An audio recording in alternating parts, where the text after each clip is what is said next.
নমস্কার বন্ধুরা, welcome to my channel my fortune story. আশা করছি আপনারা সবাই ভালো আছেন। ফিরলাম নতুন ভিডিও নিয়ে। ভিডিওটি সম্পূর্ণ দেখার অনুরোধ রইল। আর ভিডিওটি দেখে যদি ভালো লেগে থাকে তাহলে প্লিজ একটা লাইক করে দেবেন আর অবশ্যই সাবস্ক্রাইব করে আমাকে সাপোর্ট করবেন। তো এবার চলুন আমি দেখিয়ে দিই আমরা কোথায় যাচ্ছি। ভিডিওটি কন্টিনিউ করছি। তার আগে আমি বলে নিই, যারা যারা আমাকে সাবস্ক্রাইব করে নিয়েছেন এতদিনে তাদের জানাই অসংখ্য ধন্যবাদ। আর যারা যারা এখনও সাবস্ক্রাইব করেননি, ভাবছেন কি করব, তারা প্লিজ সাবস্ক্রাইব করে আমার পাশে থাকুন।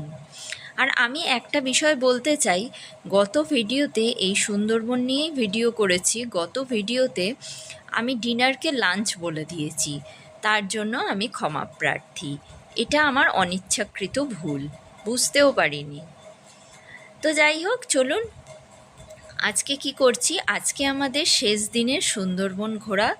তো কালকে তো দেখালাম এত ভয়াবহতার মধ্যে থেকে আমরা অতিক্রম করেছি।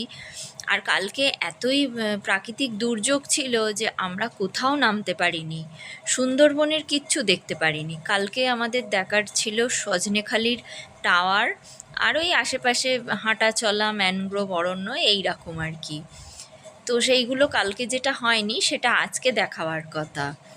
তো আজকে দেখতে যাই আমরা। এই যে আমরা মোটামুটি পাড়ের দিকে চলে এসেছি। পাড় থেকে দেখা যাচ্ছে এখানে প্রাকৃতিক দুর্যোগটা কমে গেছে। মানে অস্বাভাবিক একটা ব্যাপার যে অমাবস্যা ছাড়ার সঙ্গে সঙ্গেই না বৃষ্টিটা অনেক কমে গেল। এবার আমরা এই চলে এলাম ফরেস্টে। তো এইখানে নাকি মাঝে মধ্যেই বাঘ বেরিয়ে পড়ে, তাই জন্য এখানে আধার কার্ড এন্ট্রি করে তবে ঢুকতে হয়। গতকাল আমরা সবাই আধার কার্ড দিয়ে দিয়েছিলাম। আর এখানে দেখলাম এই কিছু সব মডেল করা আছে, জানেন তো, আসলেও পশু পাখি সেরকম কিছুই নেই। আর এই যে এইটা হচ্ছে কাঁকড়া গাছ। তো যারা জিওগ্রাফির স্টুডেন্ট আর যারা এখনও আর কি পড়ছে ক্লাস 8-9 এইরকম স্ট্যান্ডার্ডের, আগেও মানে তার থেকেও ছোটো বা মাধ্যমিক স্ট্যান্ডার্ডের, তাদের জন্য কিন্তু সুন্দরবন খুব ভালো। কারণ এই সুন্দরী গাছ, তারপর তাদের ঠেসমূল শ্বাসমূল কী সব কাজে লাগে সমস্তটাই কিন্তু এরা চাক্ষুষ করে পড়াশুনো করতে পারবে, ওদের জন্য খুব ভালো। কিন্তু আমরা যারা এই যে দেখছি শুধু গাছগাছালি জল, তাদের জন্য কিন্তু একঘেয়েমি। আর পশু পাখিও সেরকম কিছুই নেই। আর বর্ষার সময় আমি আগের ভিডিওতে তো এখানের লোকই বলল যে বর্ষার সময় কিছুই দেখার সম্ভাবনা থাকে না, অন্য সময় যদিও বা থাকে। তাই এই যে এই ফরেস্টগুলো দেখে নিচ্ছি। এখানে সব মডেল করা আছে বাঘ, হরিণ। আর ছোটদি তো রিলস করতেই ব্যস্ত। আমি একটু চারিদিকটা নিজের চোখ মেলে প্রাকৃতিক দৃশ্যটা দেখে নিচ্ছিলাম, কারণ এইরকম সবুজ গাছগাছালি তো পাওয়া যায় না। তো যাই হোক, কলকাতা শহরের মধ্যে থেকে এইখানে এসে হাঁপিয়ে উঠি যে কতদিন, মানে কবে বাড়ি ফিরবো।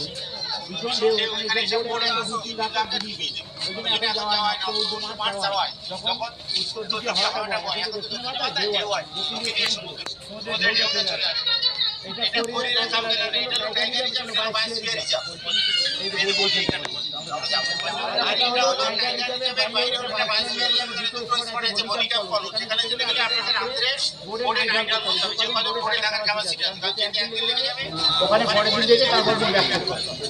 এটা শীতের সময় যারা সম্ভব নয়, এখন তো বড় বড় সম্ভব নয়। আমাদের এই দিকটা দেখুন, এটা লোকালিটি 102খানা আইল্যান্ড আছে, 54খানা জনবসতি হোয়াইট কালার যেগুলো, আর 48টা ফরেস্ট লাস্ট টাইগার আছে, 101টা বাঘ আছে। এবং যে সমুদ্র অঞ্চলে রয়েছে এটা হলো ম্যানগ্রোভ আছে, যেটা 84 আছে, সুরাট যাচ্ছে 64 প্রজাতি ম্যানগ্রোভ আর সহবাসী ম্যানগ্রোভ লতা পর্বতে 20% টোটাল 84 আছে। সবারই দেখুন এখানে আমরা একটু আগে যাচ্ছি, বৃষ্টি গেলে গাছের শিকড়গুলো মাটির মধ্যে চলে যায়, এগুলো বাইরে চলে আসে অক্সিজেন নেওয়ার জন্য। হাইড্রাইড এখন জলে ভরে আছে, যখন ধানে আনলে ওরা বাতাস থেকে অক্সিজেন শ্বাস নেয়। কারণ ফ্রেশমুল আছে, শ্বাসমূল আছে, স্নেক রুট আছে, মিনি রুট আছে, বিউটি ভ্যারাইটি। আমরা বোর্ডে যখন যাবো খালি তখন দেখা যায়। ওখানে একজন গাইড নেওয়া হয়েছিল, তো গাইড সমস্ত কিছুই বুঝিয়ে দিল। ওইখানে সুন্দরবনের ম্যাপ আছে, সেই ম্যাপেই সবটা বুঝিয়ে দিল। তারপর আমরা ঘুরে দেখছিলাম এই যে এইখানে একটা কুমির আছে। এই কুমিরটা কিন্তু ভেবো না তোমরা কেউ যে এটা আর্টিফিশিয়াল মডেল, এটা কিন্তু অরিজিনাল কুমির। আর এই টাওয়ারটা এখানে দেখার আছে, এই টাওয়ারটা থেকে পুরো আর কি সুন্দরবনটা দেখা যায়, ভিউটা। তো আর জলটা দেখো কীরকম জোয়ার আছে, তো ফুলে ফেঁপে উঠেছে, জোয়ারের জলের সঙ্গে এটা কানেক্ট করা আছে। এখানে কিন্তু চাষ হয়, কুমির চাষ হয়, কচ্ছপ চাষ হয়, কিন্তু সেরকম ভালোভাবে দেখা যায় না। এবার আমরা উঠে যাচ্ছি এই যে টাওয়ারে, টাওয়ার থেকে দেখছি কেমন দেখায়। এই জলগুলোতে এমনি চোখের সামনে থেকে দেখছিলাম, যদিও এই লালচে কালারের জলটা দেখতে পাইনি। আর ওই দেখো ওই দূরে দেখা যাচ্ছে নদী। এই যে আমরা এখন ওয়াচ টাওয়ারে এসেছি, আর এইখান থেকে কিছুই না, এই যে সুন্দরবনের পুরো ভিউটা দেখাচ্ছে। ভিউটা ভালোই লাগছে দেখতে দেখতে দেখতে যেন মনে হয় একঘেয়েমি, কিন্তু আমরা তো প্রথম দেখছি, আমাদের কাছে ভিউটা ভালোই লাগছে। তো চলুন ভিউটা কেমন লাগছে আপনাদের সাথে শেয়ার। এই যে দেখুন ভিউটার মধ্যে শুধু সবুজ আর জল আর সবুজ, মানে ভালোই লাগছে দেখতে। আবার কি আমরা কলকাতাবাসী তো একঘেয়েমি দেখে দেখে যেন একঘেয়েমি হয়ে যায়, মানে করে কোথায় যেন মনে হয় সবটাই এক। কিন্তু এই সুন্দরবনের বৈচিত্র্য, এখানের গাছগাছালির বৈচিত্র্য, প্রাকৃতিকভাবে কতটা সমৃদ্ধ, সব কিছুই কিন্তু যারা লেখাপড়া করছে তারা জানে। কিন্তু কি জানেন, এই সুন্দরবনবাসীদের দেখলাম জীবনযাত্রা কিন্তু খুবই কষ্টের। আর ওরা যে তুলনায় কষ্ট করে সেই তুলনায় কিন্তু খাদ্য এখানে নেই, কারণ খাদ্যের সামগ্রী এখানে দেখলাম ভীষণভাবে কম। পরিশ্রম হওয়ার তুলনায় ওরা কিন্তু খেতেই পায় না প্রায়। কি মানুষ আর কি পশু পাখি। তো ওখানে অনেকগুলো বানরই ছিল, যাদের দেখলাম খাওয়ার জন্য কি করছে, একটু মানুষ দেখেছে, একটু লোকজন দেখেছে, তাদের কাছ থেকে কিভাবে খাবার ছিনিয়ে নেবে, খাবার খেয়ে নেবে, কি করছে। আসলে ওদের তো খাবার থাকে না পেটে, ওই জন্যই ওরা ওই রকম করে। আর এই যে এইখানটা দিয়ে নাকি খুব বাঘই খুব মানে বাঘ বেরোয় আর কি, তো সেই জন্য এইখানটা বিরাট বড় জাল দেওয়া আছে। আর এই যে আমরা দেখতে দেখতে যাচ্ছিলাম, এই যে শ্বাসমূলগুলো বেরিয়ে পড়েছে। যখন এগুলো জোয়ারের জলে ভরে যায় তখন এরা গাছের ওপরের পাতা থেকে অক্সিজেন ছড়ায়, অক্সিজেন নেয়। আর এই যে এগুলো হচ্ছে ঠেসমূল, শ্বাসমূল, এরা আবার বেরিয়ে পড়ে শ্বাস নিচ্ছে। আর আমাদের তারপরেই আমরা ওগুলো দেখে লঞ্চ ঘাটে চলে এলাম। লঞ্চে উঠে ওখানে আবার চলতে শুরু করলো, আর তার মধ্যেই আমাদের ব্রেকফাস্টটা দিয়ে দিল। ব্রেকফাস্ট আজকে একটু দেরিতেই হলো, কারণ ওইগুলো দেখে তারপর তো ব্রেকফাস্ট করতে হলো সবাইকে। ব্রেকফাস্টে দিয়েছিল লুচি আর সাদা আলুর তরকারি, সবটাই খেতে ভালো লাগছিল। আর দেখুন প্রকৃতির রূপ, যদিও বা অমাবস্যা কেটে গেছে কিন্তু কোটাল তো আছে, তাই জন্য ভরা জোয়ারে নদী যেন ফুঁসছে। একটু পরেই আমাদের আবার নামিয়ে দিল লোকনাথ মন্দিরে। এই যে এতক্ষণ পর এসে দেখছি যে এখানে ধান চাষ হয়েছে, মানে চাষাবাদ কোথাও দেখলাম না ওই দিকে, শুধু এই দিকটা দেখছি একটু চাষ হয়েছে। আর বলবো কি, এই রাস্তাটা বর্ষায় জোয়ারের জলে ভেসেছিল বলে এত কাদা যে এখান দিয়ে আমরা হেঁটে যেতে পারছিলাম না।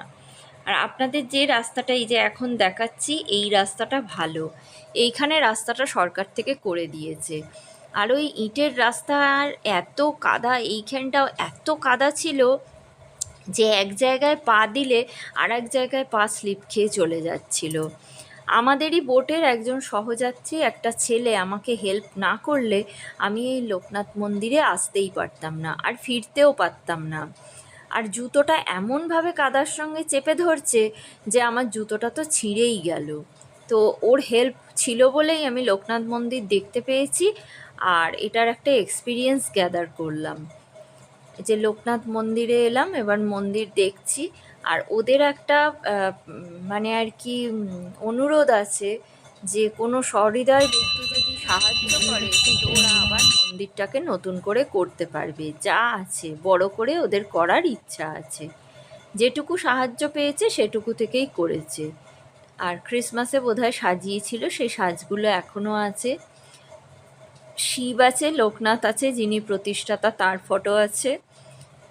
এইভাবে দেখলাম একটা ছোট্ট মন্দির, দেখার কিন্তু সেরকম কিছুই নেই, শুধু কাদা ঠেলে ঠেলে এখানে আসা। আমাদের বোটের বলেই দিয়েছিল ছেলেগুলো, কিন্তু তাও ভাবলাম যে না দেখলে বুঝবো কী করে। এখন দেখছি কিছুই নেই, না দেখলে কিছুই লস হতো না। তো এইবার একটু প্রসাদ নিয়ে নিলাম, ওরা সামনে প্রসাদ দিচ্ছিল। আর আস্তে আস্তে দেখলাম সুন্দরবন নাকি কাঁকড়ার জন্য বিখ্যাত, কিন্তু কোথাও তো কাঁকড়া দেখিনি, এখানেই দেখলাম কাঁকড়া একটু বিক্রি হচ্ছে। আর এই যে দেখুন, এই ইটগুলো পরিষ্কার দেখাচ্ছে কিন্তু ভীষণ পা স্লিপ করে যাচ্ছিল। আর মাঝখানে এই যে একজন রসগোল্লা করে দিচ্ছেন, উনি বললেন করে দিই। গো ব্রাহ্মণ হিতায় জগদ্ধিতায় কৃষ্ণায় গোবিন্দায় নমঃ। উনি কিন্তু রসগোল্লির পরিবর্তে কোনো পয়সাই চাননি, কিন্তু আমি দিয়েছি। আর তারপরেই বোটে এসে আমাদের তাড়াতাড়ি আজকে লাঞ্চটা সারিয়ে দিল, কারণ লাঞ্চটা তাড়াতাড়ি করে নিলে তবেই আমরা আবার ঘাটে, মানে আমাদের লঞ্চটা লেগে যাবে, বোটটা লেগে গেলে আর কি আমরা নামতে পারবো তাড়াতাড়ি। তো আমার দিব্যসোনা তো আজ কিছুই খায় না, এদের যা মেনু হয়েছিল চিকেন, তো ওকে একটু চিকেন আর ভাতই দিলাম, খুব অসুবিধে হচ্ছিল ওর খেতে, জানো তো। আজকে আমাদের মেনুতে হয়েছিল ভাত, ডাল, আলুর চোখা, আমি যেহেতু চিকেন খাই না সেহেতু ডিম সেদ্ধ। আর এই যে দুজন পাইলট বোট চালাচ্ছে আমাদের, এই যে ইনি পাইলটের আসন নিয়ে নিয়েছেন, পাইলট আর ইনি দুজনেই পাইলট হয়ে গেছেন, গিয়ে আমাদের বোটটা চালিয়ে নিয়ে যাচ্ছেন। আর আমি তারপরে লাঞ্চ টাঞ্চ সারার পর আমার দিব্যসোনা আজকে আর কিছু করেনি, আমি একটু দাঁড়িয়েছিলাম, দাঁড়িয়ে দাঁড়িয়ে প্রাকৃতিক সৌন্দর্য দেখছিলাম। খুব একা লাগছিল, খুব মনটা খারাপ লাগছিল, জানো তো। মনে হচ্ছিল যে আমার মা যদি থাকতো তাহলে আজকে আসতো। ভীষণ যেন কোথায় একটা ফাঁকা, একটা একাকিত্ব বোধ হচ্ছে, যেটা যেন এই নদীর সঙ্গে একদম মিলে যাচ্ছে। মনে হচ্ছে নদীটাও কত একা, নিজের কাজ নিজে করে যাচ্ছে। আমিও ঠিক সেই রকমই একা, নিজের কাজ নিজে করছি। আর এই যে আমি বলেছিলাম না আমাদের বোটের সহযাত্রী একজন হেল্প করেছিল, এই ছেলেটি হেল্প না করলে আমি কিন্তু লোকনাথ মন্দিরে যেতেই পারতাম না। আর ওর যেহেতু ভিডিও করছি, ও লজ্জায় মুখটা ঘুরিয়ে নিয়েছে, কিছুতেই মুখ দেখাবে না। এইভাবে চলতে চলতে প্রাকৃতিক দৃশ্য দেখতে দেখতে আমাদের বোট চলে এলো একদম ঘাটে। আর এই যে এই একটা মন্দির আছে, এটা সৎসঙ্গের মন্দির, কি মন্দির আমি ভালো মতো জানি না। তো ওরা সবাই বলছিল বোটে যে সময় থাকলে এই মন্দিরটাও দেখা যেত, কিন্তু তাড়াতাড়ি লঞ্চ যদি ঘাটে না আসে আমরা তাহলে বাড়ি ফিরতে পারবো না। এরপর আমরা ফাঁকায় ফাঁকায় লঞ্চ ঘাট থেকে নেমে এলাম, নেমে এসে এইবার আমরা বাসে, ওখানে বাস আমাদের রিজার্ভ করা যে বাস ছিল দাঁড়িয়েই ছিল, উঠে পড়লাম। আর এই দেখো, এই নদীটা যখন অতিক্রম করে আমরা যাচ্ছিলাম তখন কি বৃষ্টি, আর আসার সময় দেখো আজকে চলে আসবো কি রোদ উঠেছে। আমাদের পুরো আর কি দেখার জিনিসগুলোকে সময়ই এত প্রাকৃতিক দুর্যোগ হলো। আর এসে গেল এখানে ক্যানিং স্টেশন, আর ক্যানিং স্টেশনে ছর্দিরা নেমে যাচ্ছে, যেহেতু ওরা ক্যানিং থেকে উঠেছিল। ওরা ক্যানিংয়ে নেমে গেলে ওখান থেকে একদম ট্রেনে করে ওরা বালিগঞ্জ যাবে, বালিগঞ্জ থেকে বজবজ লোকালে করে বাড়ি ফিরে যাবে। তাই জন্য ওদের ক্যানিংটা সুবিধে বলে ওরা ওখানে নেমে যাচ্ছে। 10-12 জন প্যাসেঞ্জার নিয়ে ছর্দিরা নেমে যাচ্ছে, আর আমরা চলে এলাম। এবার আস্তে আস্তে না অনেকটা সময় লেগে যায়, জানো তো। আস্তে আস্তে আমাদের সন্ধে হয়ে গেছিলো। বাসের মধ্যে আমরা বসে আছি, ওরাও নেমে গেল, মাও নেই সঙ্গে, কীরকম যেন একটা একাকিত্ব ফিল হচ্ছিল। শুধু আছে সঙ্গে এই ছোট একটা বাচ্চা, এই ছোট বাচ্চাটার সঙ্গে সমস্ত কিছুই আমার একাকিত্ব মেটে, ওই আমার এখন সঙ্গী হয়ে দাঁড়িয়েছে। এইভাবেই বাড়ি ফিরে এলাম, আর চলে গেল আর একটা দিন। আর ঘুরে এলাম সুন্দরবন, অনেক অভিজ্ঞতা সঞ্চয় করে এলাম, ভালো মন্দ সব কিছু। আর তোমাদের সঙ্গে শেয়ার করে নিচ্ছি কিছু ভালো মুহূর্তের তুলে রাখা কিছু ভালো ভালো ফটোগ্রাফি। এই ফটোগ্রাফিগুলোই আমার ভবিষ্যতে একটা ইতিহাস হয়ে থাকবে। সুন্দরবনে যখন গিয়েছিলাম প্রাকৃতিক দুর্যোগের জন্য কিছুই দেখতে পারিনি, তখন কি করছিলাম যে হোটেলের বারান্দায় দাঁড়িয়ে দাঁড়িয়ে ফটোগুলো তুলছিলাম। এইগুলোই একটা স্মৃতি হিসেবে রয়ে যাবে। আর আমার দিব্যসোনা, আমরা যখন সুন্দরবনে গিয়েছিলাম তখন কত ছোট ছিল, পরবর্তীকালেও ও দেখতে পারবে। এইভাবেই সমস্ত স্মৃতিগুলোকে সাজিয়ে রেখে দিলাম। বোটের মধ্যে আমরা সবাই মিলে ফটো তুলেছি। সোমনাথদাকে তুলতে বললাম, সে তো তুলবেই না। এইভাবেই আমাদের দিনটা কেটে গেল। ভালোই মন্দই সব কিছু মিশিয়ে ট্যুরটা আমাদের কিন্তু ভালোই হয়েছিল। অনেক দিন পর বাড়িতে একা থেকে থেকে মায়ের কষ্ট বুকে চেপে রেখে রেখে অনেক দিন পর বেরিয়ে একটু ভালোই লাগলো। আর ভালোই হলো আমাদের ট্যুরটা।